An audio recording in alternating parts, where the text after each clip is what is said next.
साथियों, इस वीडियो के अंदर अब हम विचार नवनीत का जो दूसरा भाग है, राष्ट्र और इसकी समस्याएं, इसके तहत अब हम 15वें अध्याय पे बात कर रहे हैं। इस अध्याय का नाम है मूलभूत सत्यों का उद्घोष। ये साथियों बहुत ही महत्वपूर्ण चैप्टर है और मेरा आपसे बहुत विशेष निवेदन है कि इस अध्याय के वीडियो पूरा सुने आखिरी तक। इस अध्याय की पहली हेडिंग है हमारा सच्चा राष्ट्रीय जीवन। यहां से गोलवलकर अपनी चर्चा शुरू करते हैं और इसमें कहते हैं कि भारत का जो राष्ट्रीय जीवन है वो अति पुराना है, अति पुरातन है। आगे कहते हैं कि हमारा जो देश है, जो भूमि है, इसके ऊपर जो रहने वाले लोग हैं उनके अंदर कई जातियां हैं, वर्ग हैं, संप्रदाय हैं, पंथ हैं, तरीके की विविधता है। इसके बाद भी यहाँ की एकता को छिन्न नहीं कर पाए, यहाँ की एकता बनी रही। और ये जो समाज था, ये जो लंबे समय से समाज था, ये समाज ही ये हिंदू समाज है। पूरी दुनिया में इस समाज को हिंदू के नाम से जाना गया। इसलिए भारत का जो राष्ट्रीय जीवन है वो हिंदू राष्ट्रीय जीवन है। इस तरीके से साथियों पहली जो थ्योरी है वो राष्ट्रीय जीवन की समझाते हैं और ये बहुत ही प्रमुख थ्योरी है साथियों, इसको ध्यान रखना है क्योंकि इसी से सारी थ्योरियां जुड़ी हुई हैं। जैसे ही गोलवलकर इस थ्योरी को बनाते हैं कि हमारा जो देश है उसका राष्ट्रीय जीवन हिंदू राष्ट्रीय जीवन है या हिंदू धर्म का राष्ट्रीय जीवन है, तो इसी चीज को वो राष्ट्रीय बना देते हैं। राष्ट्रीय बनाने के साथ ही सारी इसी बातें इसी राष्ट्रीयता से वो तय करते हैं, इसी सोच से तय करते हैं। अगली हेडिंग आती है एकात्मता का अर्थ। वो इसमें कहते हैं जब भी राष्ट्रीय एकात्मता की बात हो तो उसका आधार यही होना चाहिए। और आगे कहते हैं कि जो वास्तविक एकात्मता है वो राष्ट्र की मुख्य धारा है और इसकी परंपरा व आकांक्षा के साथ तादात्म्य भाव को सुदृढ़ करने के अतिरिक्त और कुछ नहीं है। इस तरीके से एकात्मता का अर्थ बताते हैं। इसके आगे 3 शब्दों का अर्थ बताते हैं और जिसकी हेडिंग आती है राष्ट्रीय, सांप्रदायिक और राष्ट्र विरोधी। ये हेडिंग है। ये जो 3 शब्द हैं ये तीनों शब्दों की थ्योरी को समझाते हैं। राष्ट्रीय की थ्योरी क्या है? इसमें कहते हैं कि जो ये विचार है, जो ये राष्ट्रीय जीवन है, इस राष्ट्रीय जीवन को मजबूत करने के लिए, सुदृढ़ करने के लिए जो भी कृत्य किए जाते हैं वो सारा कुछ राष्ट्रीय है। तो राष्ट्रीय की थ्योरी क्या है? जो हिंदू राष्ट्रीय जीवन है इसका जो काम है या हिंदू राष्ट्र की अवधारणा है, इसके लिए जो लोग काम कर रहे हैं, जो इसमें सहयोग कर रहे हैं, वो यही राष्ट्रीय काम है। अब ध्यान रखना है क्योंकि ये थ्योरी जो उन्होंने दी है इसलिए इसके अर्थ के आजू बाजू से निकलेंगे, इसी विचार से निकलेंगे। ये मेन थीम हो गई। तो इसमें साथ ही हमें समझना है कि वर्तमान में जो राष्ट्रीय हम समझते हैं, राष्ट्रीयता जिसको कहते हैं, उसमें क्या विचार है कि हमारे राष्ट्र के अंदर जो लोग रह रहे हैं, जैसे ये विचार है कि हिंदू, मुस्लिम, सिख, ईसाई आपस में है भाई भाई, ये राष्ट्रीय है, ये राष्ट्रीयता है। दूसरा आरएसएस के लिए जो राष्ट्रीय की परिभाषा क्या है? हिंदू राष्ट्र के लिए जो काम कर रहे हैं या हिंदू राष्ट्र की परिकल्पना के लिए जो वर्किंग चल रही है, जो आरएसएस कर रहा है, जो उसके साथ लोग जुड़े हैं, जो उसको सहयोग कर रहे हैं, यही राष्ट्रीय काम है। बाकी जो दूसरा राष्ट्रीय काम है उसको ये राष्ट्रीय नहीं कहते हैं। ये दोनों अलग अलग अर्थों को ध्यान रखना है। एक राष्ट्रीय विचारधारा वो है जिसमें हिंदू, मुस्लिम, सिख, ईसाई आपस में है भाई भाई, ये राष्ट्रीय है। दूसरा राष्ट्रीय है जिसमें हिंदू राष्ट्र की परिकल्पना है। अब ये बहुत ही महत्वपूर्ण थ्योरी है। मेरे को ये लग रहा है कि आप इस बात को अब समझ गए होंगे। अब इसके आगे कहते हैं कि ये जो विचार है, जो भी लोग इस विचार से, जो राष्ट्रीय विचार है, इससे अपने आप को भिन्न मानते हैं और इसके विपरीत राष्ट्रीयता की आशाएं, आकांक्षाएं संजोए हुए हैं और अपने लिए पृथक न्याय या विशेष अधिकार के मांग करने वाले जो समूह हैं, ये सब सांप्रदायिक हैं। अब इसको समझना साथियों। अब इसमें खास तौर से इनकी थ्योरी के हिसाब से मुसलमान आएंगे और ईसाई आएंगे। मुख्य जो फोकस है इसमें वो ईसाइयों और मुसलमानों के लिए है। और आगे कहते हैं कि आगे जो अलग अलग विशेष अधिकार मांग रहे हैं, इन अलग विशेष अधिकारों की प्राप्ति के लिए यदि वे पंथ परिवर्तन करते हैं या पूजा स्थलों का विध्वंस करते हैं अथवा पवित्रता को भंग करते हैं, महान भूमि पुत्रों के स्मृति चिन्हों का अपमान करते हैं अथवा अन्य किसी भी ढंग से राष्ट्रीय समाज पर आक्रमण करते हैं, तो ऐसे तत्व जो है वो राष्ट्र विरोधी हैं, उनको राष्ट्र विरोधी की संज्ञा दी जाए। और इसके अंदर मोटी मोटी बात यह है कि इस राष्ट्रीय जीवन को डिस्टर्ब करने की जो भी कोशिश कर रहा है या राष्ट्रीय जीवन के विरोध में जो भी कोशिश कर रहा है वो राष्ट्र विरोधी है। इसलिए हम आज ये देखते हैं कि आरएसएस के विचारधारा के खिलाफ में जो भी बोलता है या ये हिंदू राष्ट्र की परिकल्पना के बारे में जो भी कुछ कहता है, तर्क रखता है या सवाल उठाता है, वो तुरंत राष्ट्र विरोधी हो जाता है। तो इसलिए ये आरएसएस की थ्योरी है राष्ट्र विरोधी की, जिसको हमको ध्यान रखना है। आगे कहते हैं भारतवर्ष में हिंदू को कभी सांप्रदायिक नहीं कहा जा सकता, वह सदा भारत भक्त रहा है और भारत की गौरव रक्षा के लिए उत्कृष्ट प्रयास हेतु सन्नद्ध रहा है और भारत के राष्ट्रीय जीवन के मूल्य वास्तव में हिंदुओं के जीवन से उद्भूत हुए हैं। इस प्रकार जो हिंदू है वो यहाँ का राष्ट्रीय है, जो कभी सांप्रदायिक नहीं हो सकता।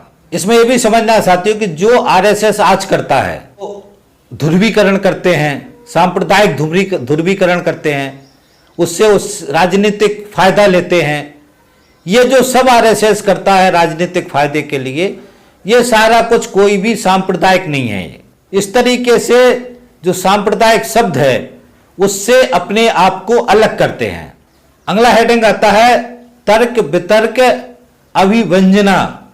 इसमें वो कहते हैं कि जो बहुसंख्यक की सांप्रदायिकता, ये जो बात करते हैं ये बिल्कुल मिथ्यापूर्ण है और भ्रांतिपूर्ण अभिव्यक्ति है और इसको लोकतंत्र के साथ जोड़ते हैं और ये कहते हैं कि लोकतंत्र में, आगे कहते हैं कि लोकतंत्र के अंदर जो भी समाज बहुसंख्यक है उसकी राय निर्णायक होती है और उचित यही होगा कि बहुसंख्यक के जीवन के व्यवहारिक आचरण को राष्ट्रीय अस्तित्व का वास्तविक जीवन स्वीकार किया जाए और इस दृष्टिकोण से हिंदुओं के जीवन के उत्थान का प्रयास ही राष्ट्रीय है, सांप्रदायिक नहीं।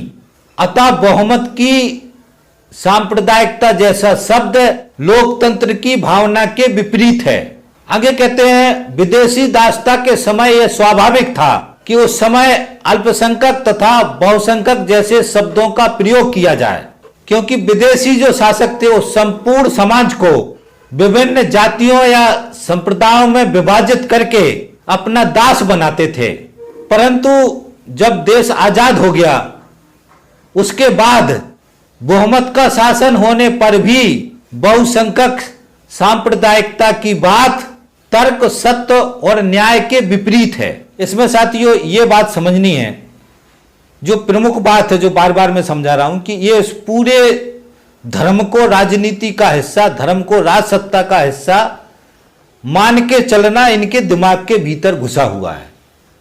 जैसे गोलवलकर ने पहले चैप्टर में समझाया कि धर्म को और राजसत्ता को अलग रखना है, इसलिए लोकतंत्र में उन्होंने कह दिया कि लोकतंत्र में बहुमत अगर यहां हिंदू हैं तो इसका मतलब है कि हिंदू का शासन व्यवस्था होगा।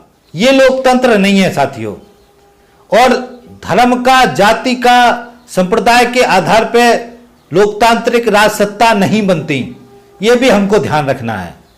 राजसत्ताएं जो आर्थिक स्ट्रक्चर है, जो आर्थिक नीतियां हैं, जो देश का डेवलपमेंट है, विकास है, बेरोजगारी है, रोजी रोटी रोजगार है, ये सारी चीजें जो देश की विकास की प्रक्रिया है, ये जो सवाल है इनके ऊपर एक्चुअल वोट होना चाहिए और इसी के आधार पर रास्ता आगे बढ़ना चाहिए।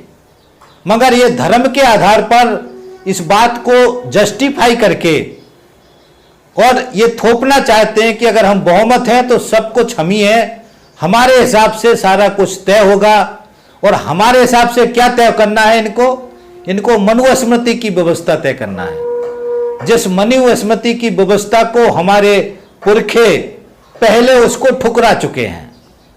तो इस बात को ध्यान रखना है कि घुमा फिरा के जो जितने भी तर्क देते हैं, उस तर्कों में क्योंकि हमारे देश का बहुसंख्यक हिंदू है, तो इनकी पॉलिटिक्स का जितना भी कैलकुलेशन है इस तरीके से बनता है कि बहुसंख्यक को एक तरीके से उसकी भावना को उधेड़ने का, जागृत करने का, ताकि उसका फायदा ही ले सकें, यह कोशिश आरएसएस करता है। और आज यही कोशिश करते करते वो राज सत्ता में आ गया। आज भी चुनाव जीतने के लिए वही धर्म की कोशिश कर रहा है। इसलिए हर चुनाव, बंगाल के चुनाव में हमने देखा जय श्री राम, शंकर जी धर्म का नंगा नाच कराया ताकि धर्म की भावना से ये चुनाव जीत सके। तो ये फिर मैं वही कह रहा हूं कि ये पुराना जो हिंदू राष्ट्र की राज व्यवस्था थी, धर्म आधारित राष्ट्र की राज व्यवस्था का जो आधार था, ये आधार पुरातन में समाप्त हो चुका है। आज लोकतांत्रिक व्यवस्था है, लोकतांत्रिक व्यवस्था और धर्मनिरपेक्ष की अवधारणा है। आज किसी एक धर्म का एक नाम से कोई भी राजसत्ता कायम नहीं हो सकती। यदि आज हम एक धर्म के नाम से राजसत्ता कायम करने की बात करेंगे तो जो दूसरे धर्म के लोग हैं, दूसरे पंथ के लोग हैं, वो भी अपनी अलग से राजसत्ता कायम करने की बात करने लगेंगे। इसलिए ये तथ्यों को भी हमको अच्छी तरीके से दिमाग में ध्यान रखना है। अगली हेडिंग आती है सतर्क रहने का कर्तव्य।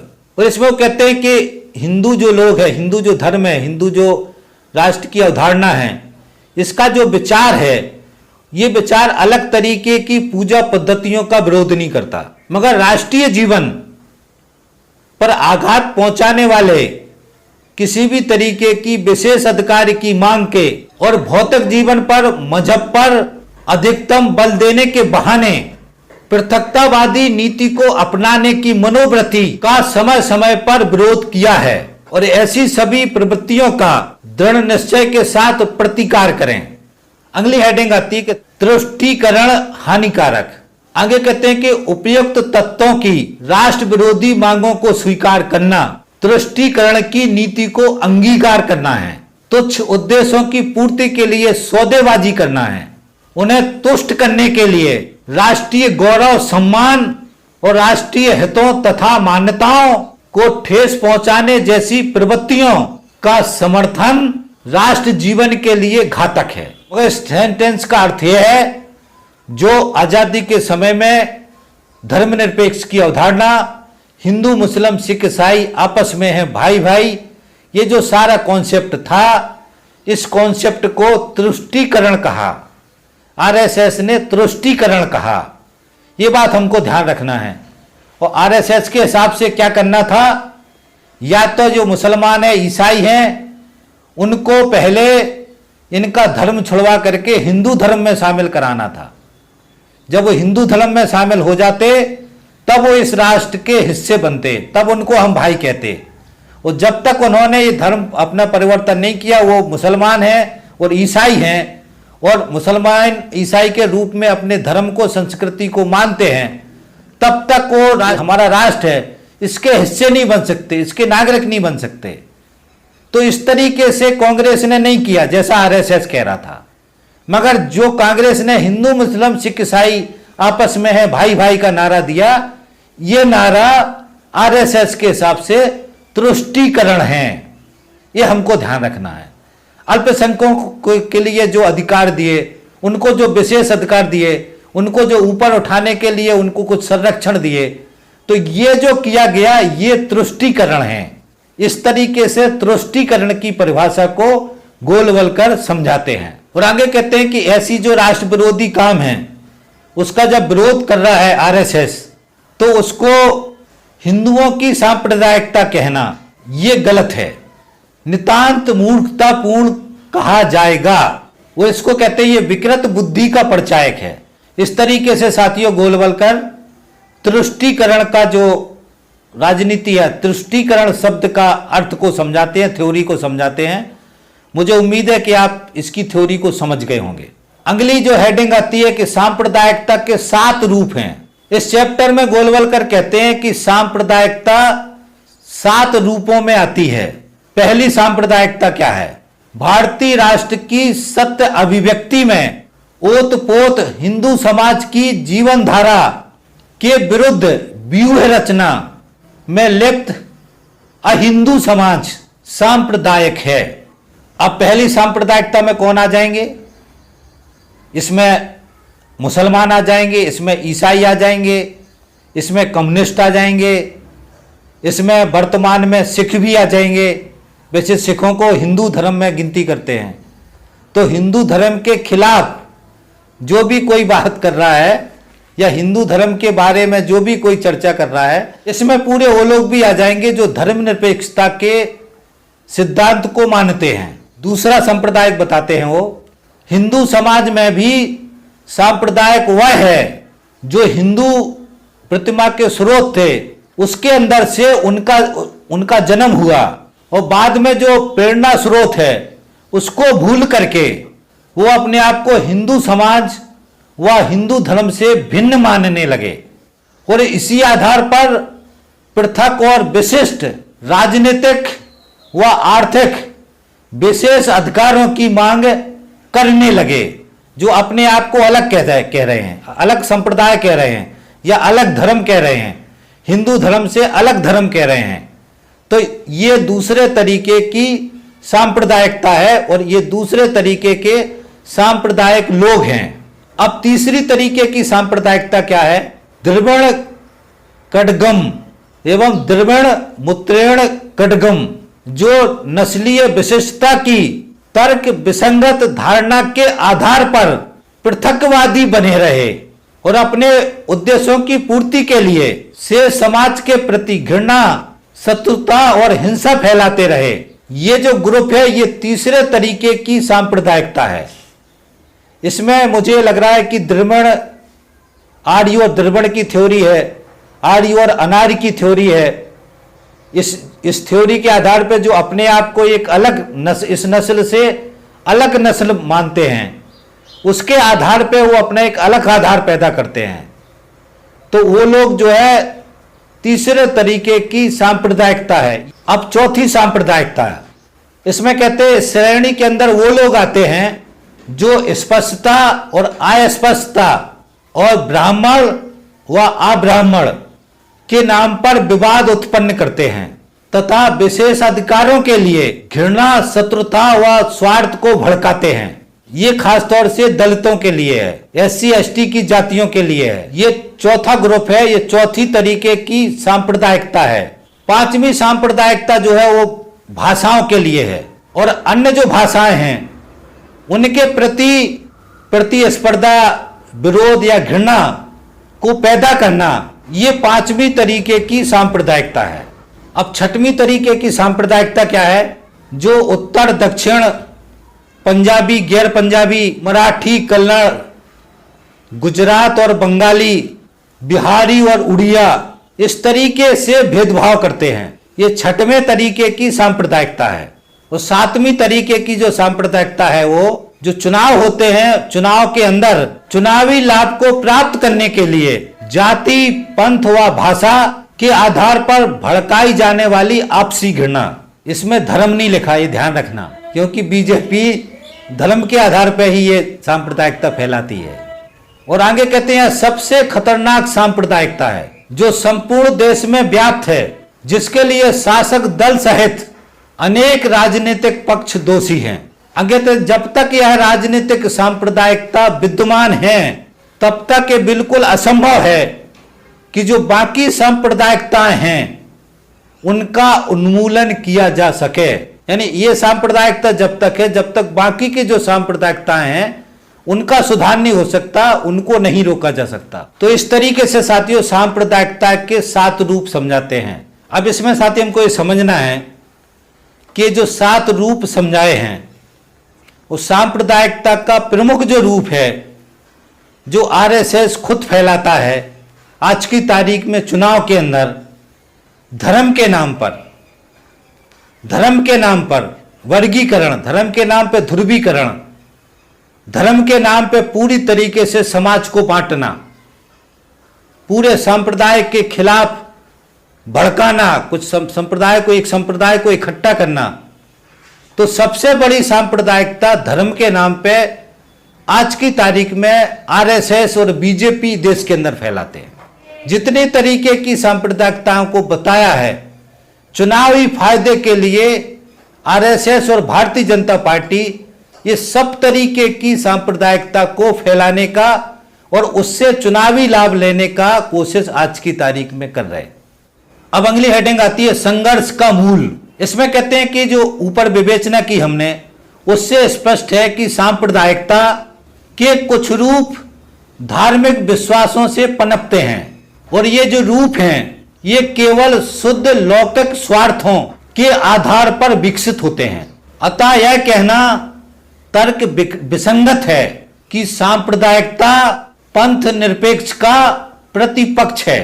वास्तव में विश्वासों की विविधता के कारण धार्मिक क्षेत्रों में समानता कोई विवाद नहीं होता और इन संघर्षों की उत्पत्ति एक लाभ हड़पने के उत्पन्न आपसी शत्रुता से होती है। इसमें वो समझाने की कोशिश करते हैं साथियों की जो सांप्रदायिकता है, जो अलग विभिन्न तरीके के पंथ हैं, संप्रदाय हैं, ये उनके कारण से पैदा नहीं हो रही है। ये कुछ स्वार्थी लोग हैं जो अपने अलौकिक निजी स्वार्थ के लिए इस तरीके की स्थिति को पैदा कर रहे हैं, जिसके कारण से ये सांप्रदायिकता पैदा हो रही है। अगली हेडिंग आती धर्म की व्यापकता। आगे कहते हैं कि तर्क और इतिहास ना तो ये सिद्ध करते हैं कि धर्म की धारणा संकुचित होती है और ना ही यह आर्थिक उद्देश्यों के लिए व्यापक होती है। अभी जो लाइन है इसके अर्थ को समझ लेना कि धर्म का जो उद्देश्य है संकुचित नहीं है, धर्म बहुत बड़ा है, सारे चीजों के लिए खुला है, विश्वासों के लिए खुला है। एक पक्ष तो ये समाज का जो पक्ष है, दूसरा पक्ष वो कहते हैं कि जो आर्थिक पक्ष है व्यापकता मतलब उसकी अधिक चाहत, जिसमें पहले समझाया मैंने कि भौतिक वस्तुओं की चाहत उसको पैदा नहीं करने देता। कौन? धर्म। मन के अंदर जो भौतिक वस्तुओं की चाहत होती है, लालसा होती है, उसको धर्म पैदा नहीं होने देता है। तो ये जो दो धर्म के दो उद्देश्य हैं वो ये कहते हैं कि दोनों उद्देश्य व्यापक हैं। उसमें वो कहते हैं कि ईसाई पंथ के प्रभाव के कारण से अमेरिका और यूरोप के बहुत सारे राष्ट्र हैं जो संकुचित आर्थिक स्वार्थों पर बने हैं। इस्लाम के बारे में भी वही कहते हैं कि इस्लाम के जो मजहबी राष्ट्र हैं उनके अंदर भी इसी तरीके की प्रॉब्लम है, वो अपने संकुचित स्वार्थों पर खड़े हुए हैं। इसके आगे कहते हैं कि हमारा जो सनातन धर्म है इसकी व्यापकता है और इसके अंदर वो कहते हैं कि सनातन धर्म की छत्र छाया में आर्थिक चिंतन के आधार पर भारत और नेपाल जैसे राज्य बने हैं।